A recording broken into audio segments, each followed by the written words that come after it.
आप पूरी श्रद्धा से जप करने बैठते हैं, मन भी शांत करने की कोशिश करते हैं, लेकिन कुछ ही पलों में जैसे कोई अदृश्य शक्ति आपको भटका देती है।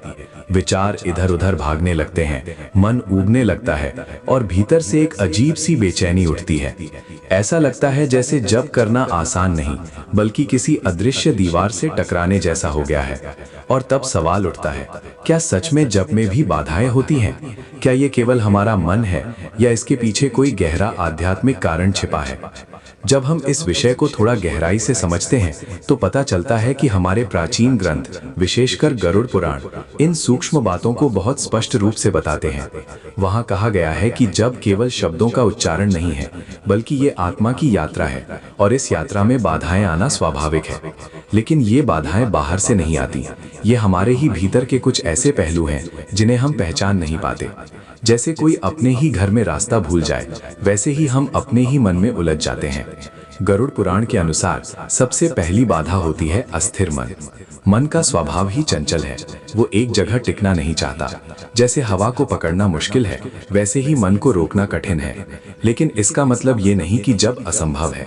इसका अर्थ केवल इतना है कि मन को साधने की प्रक्रिया धीरे धीरे करनी होती है। जब हम जप करते हैं तो हमारा मन उन सभी अधूरे कामों, इच्छाओं और चिंताओं को सामने ले आता है जिन्हें हम दिन भर दबाते रहते हैं। यही कारण है कि जप के समय सबसे ज्यादा विचार आते हैं।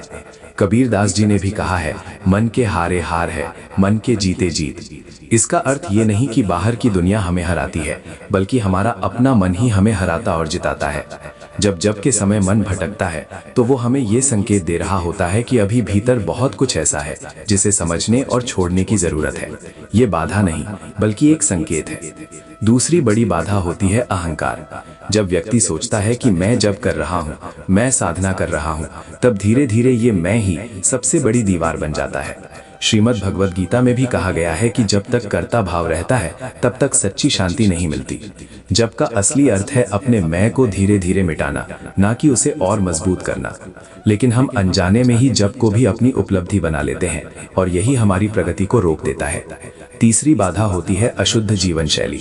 ये केवल भोजन या आदतों की बात नहीं है, बल्कि हमारे विचार, हमारी संगति और हमारी दिनचर्या सब इसमें शामिल होते हैं।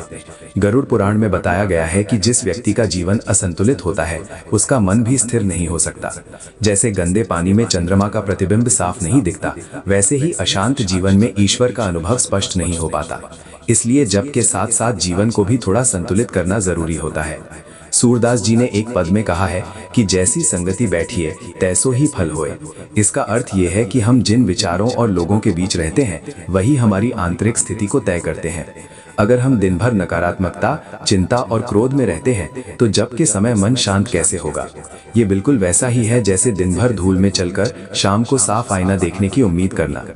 एक और सूक्ष्म बाधा होती है परिणाम की जल्दी। हम चाहते हैं कि जब शुरू करते ही मन शांत हो जाए, समस्याएं खत्म हो जाएं और भीतर एक दिव्य अनुभव हो। लेकिन आध्यात्मिक मार्ग कोई तात्कालिक लाभ देने वाली चीज नहीं है। ये एक धीरे धीरे खिलने वाला फूल है जिसे समय और धैर्य चाहिए। जब हम जल्दी में होते हैं तो हम उस प्रक्रिया का आनंद ही नहीं ले पाते और निराश हो जाते हैं। रामचरितमानस में भी एक सुंदर संकेत मिलता है कि भक्ति का मार्ग सरल जरूर है, लेकिन इसमें निरंतरता सबसे जरूरी है। जैसे बूंद बूंद से घड़ा भरता है, वैसे ही थोड़ा थोड़ा जब भी समय के साथ गहरा प्रभाव डालता है। लेकिन हम अक्सर एक ही बार में पूरा घड़ा भरना चाहते हैं और यही हमारी अधीरता हमें पीछे खींचती है। धीरे धीरे जब हम इन बाधाओं को समझने लगते हैं तो हमें एहसास होता है कि जप में रुकावट कोई समस्या नहीं है, बल्कि ये एक प्रक्रिया का हिस्सा है। ये हमें हमारे ही अंदर छिपी उन परतों से परिचित कराती है जिन्हें हम रोजमर्रा की भागदौड़ में नजरअंदाज कर देते हैं। जप केवल भगवान तक पहुंचने का साधन नहीं है, ये खुद को समझने का भी एक रास्ता है। श्री राम ज्ञान मंत्र जैसे माध्यमों का उद्देश्य भी यही है कि हम इन गहरे विषयों को सरल और सहज भाषा में समझ सकें, क्योंकि जब तक हम कारण को नहीं समझेंगे तब तक समाधान भी अधूरा रहेगा, और जब कारण समझ में आ जाता है तो आधी समस्या अपने आप खत्म हो जाती है। अंत में बात इतनी सी है कि जप में बाधाएं आना कोई असामान्य बात नहीं है। ये इस बात का संकेत है कि आप सही दिशा में चल रहे हैं। जैसे किसी पहाड़ पर चढ़ते समय रास्ता कठिन होता है, वैसे ही आत्मा की यात्रा में भी कठिनाइयां आती हैं। लेकिन जो व्यक्ति इन कठिनाइयों को समझकर आगे बढ़ता है, वही अंततः शांति और आनंद तक पहुंचता है।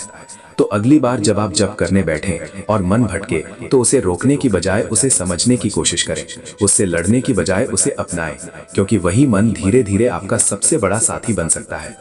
अगर आपको ये विचार अपने दिल के करीब लगे हों तो श्री राम ज्ञान मंत्र को सब्सक्राइब जरूर करें, इस वीडियो को लाइक करें, अपने अनुभव कमेंट में लिखें और इसे उन लोगों तक शेयर करें जिन्हें इसकी जरूरत है।